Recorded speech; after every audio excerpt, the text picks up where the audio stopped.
Welcome back everybody, AT here, and in today's video I'm going to be sharing with you my board game plays from September 2023. So to kick things off, I was able to play 13% of my collection, 76 games, 75 unique games, and 26 new to me games. I've really been trying to whittle down my shelf of shame here.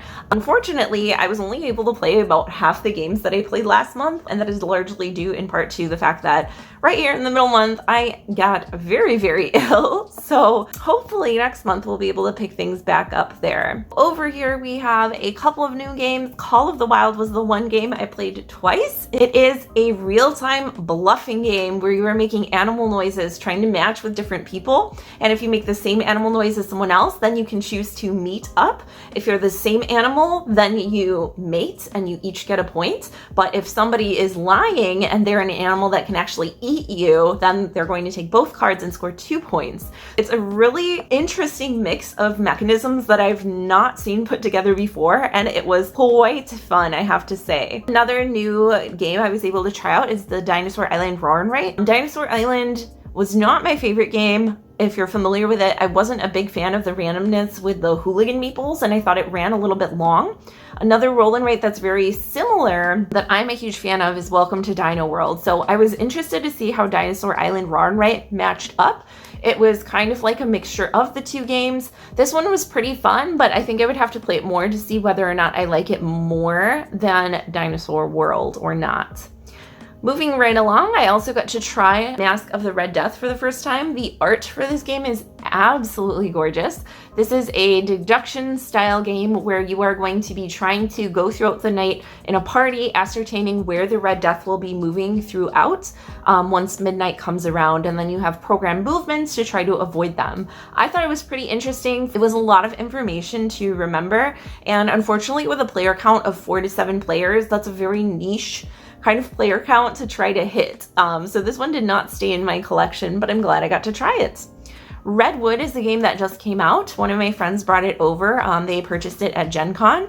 And this is a game about photography. Now, while this was very innovative in terms of trying to maneuver the pieces and line up perfect shots, it was also very fiddly. So again, while I'm glad I got to try it, it's not one that I'm going to be pursuing buying. I also got my first play of Arkham Noir, case number 3, Infinite Gulfs of Darkness.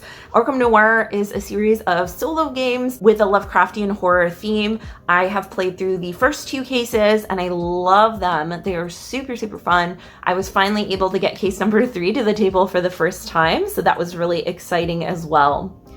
And we have Quirky vs. Lakia, a chronicle of a royal Lapine divorce, we're told. This is a game about royal bunny divorce, if you didn't get that from the title. It is definitely one of the more out there games that I own, and it has been sitting on the shelf because I forgot to add it to my BGG collection.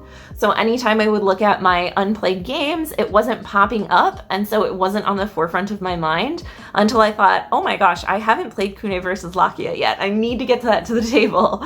So I was able to finally try it out. It was a really interesting card management game with a little bit of kind of like deck building mixed into it.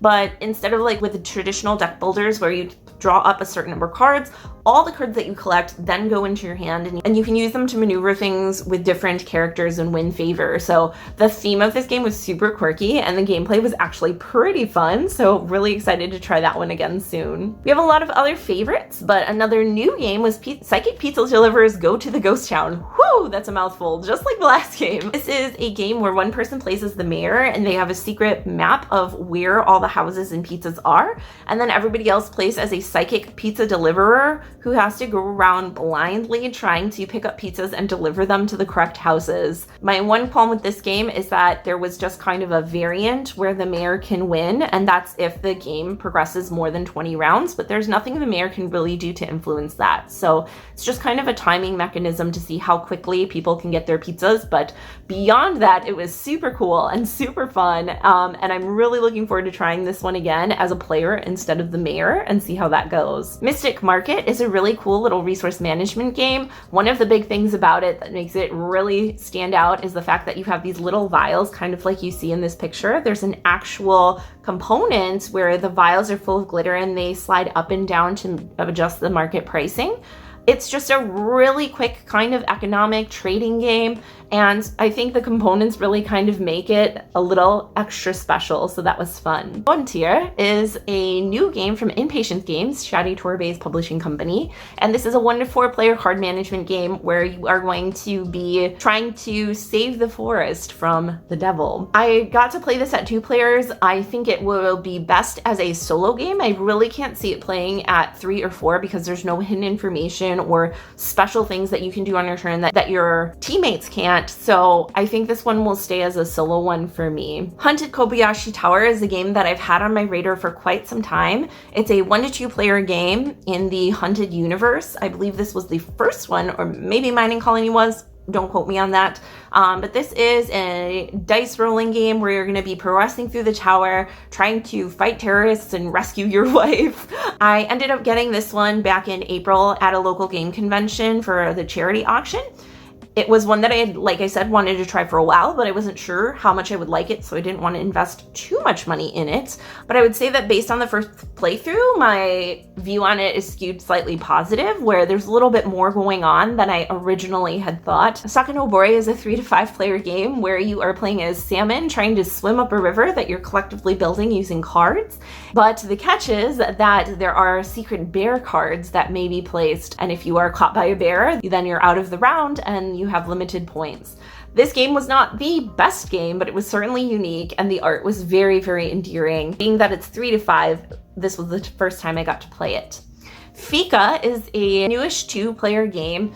It was originally a print and play with really gorgeous graphic art. I have to say that the new art, while it is very well done, didn't stand out to me as much as the original print and play, so this is why I kind of put off getting this one for a while. But as we played the game, it did quite grow on me. This was a really tight little card game, and it's one that is also on Board Game Arena, so I'm looking forward to trying it there and in person more. Waffle Time is another game that just came out from AEG. This is another one that was brought over from a friend of mine who went to Gen Con, and this basically feels like Crisscross, the roll and write from Reiner Knizia, if you're familiar with that, but with really delicious flavor to it, where you're going to be placing tiles next to each other and making different patterns. So this was a really cute one. I think the theme and components definitely amped it up for me, but I do enjoy very puzzly games. Humble Tea Party is another minimum 3-player game. This one was all about trying to arrange your basket of sweets. Having the fewest points is actually what scores you the win. Hence the name Humble Tea Party. It has a really gorgeous presentation. Again, this one's been in my collection for a while. I just hadn't gotten to play it. Jubako is one that I literally just got. In fact, I finally played it just yesterday and purchased it the day before from a local used bookstore. This is a game where you are, not dissimilarly to the previous game, arranging a bento box full of different types of foods. One, you place the tiles, you're going to score based on what's shown.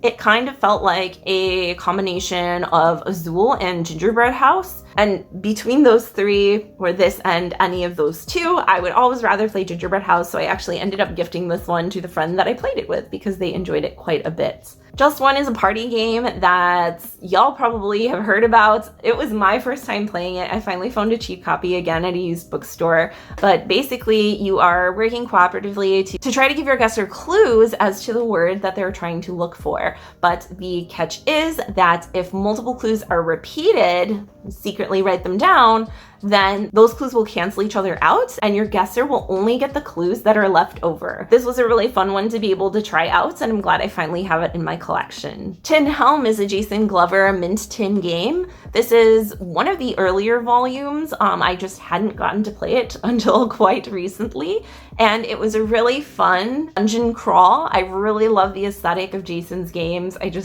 It really hits me in a great spot. While there is a larger version, Iron Helm, I think that Tin Helm is kind of the perfect size for me. Taco Time is another really tiny, cute game. It came in a tin that looked like a taco truck, which was really sweet. It's a push-your-luck dice game, not unlike Trash Pandas, so I ended up giving this one away as well, because I think I would always prefer to play Trash Pandas over this, though it was very, very cute. Wolves of Mercia is a larger player count game where you are going to be acting during the day and during the night as different roles.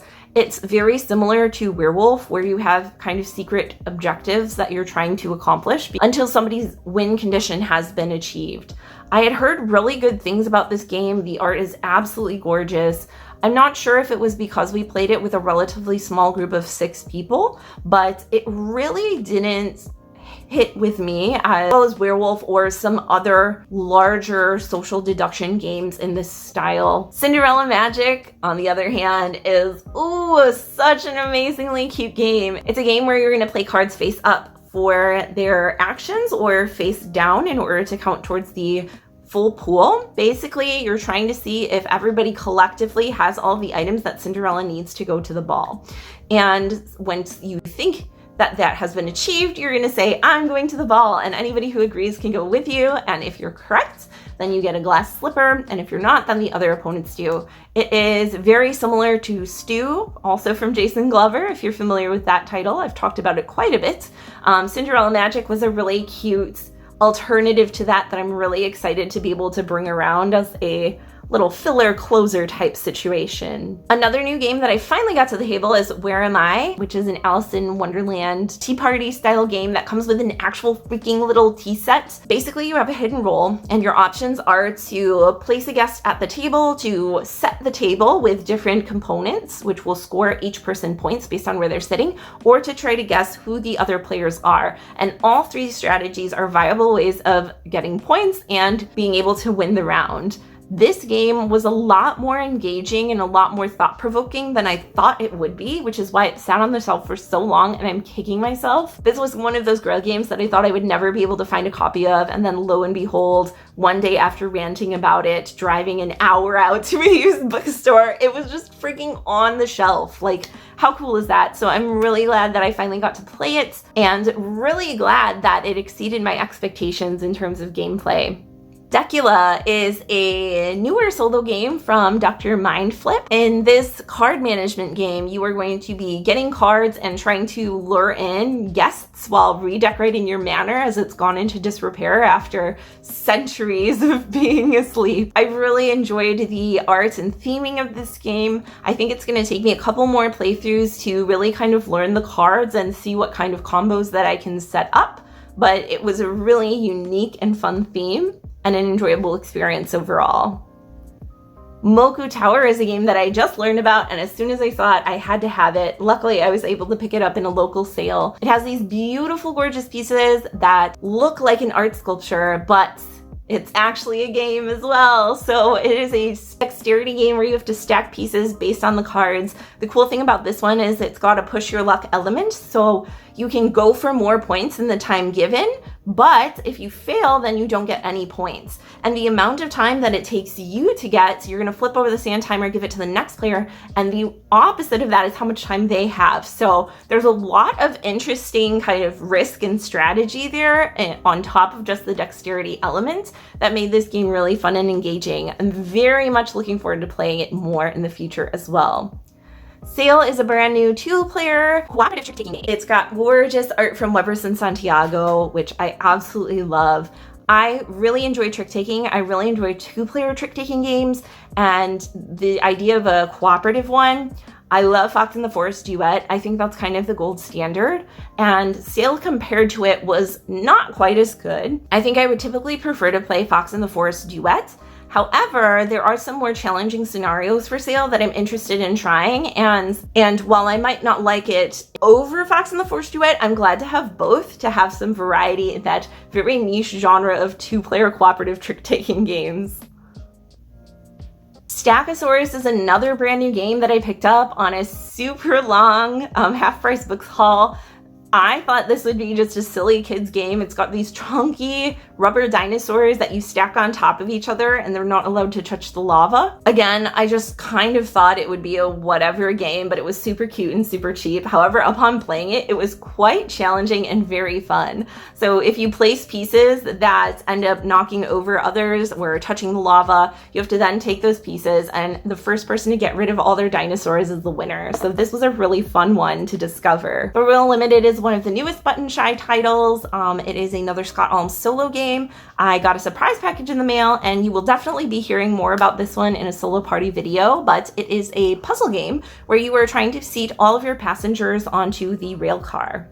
And that was about it for this month. So again, a lot of brand new to me games, a lot of games off my shelf of shame, which felt super great, although I didn't get to play nearly as many games as I wanted to. Things are looking up for next month. So let me know in the comments down below what games you've been playing, what games off the list you would be excited to try. I love reading through them and just seeing all the fun things that y'all are up to. Thank you as always for joining me, and I'll see you next time. Bye.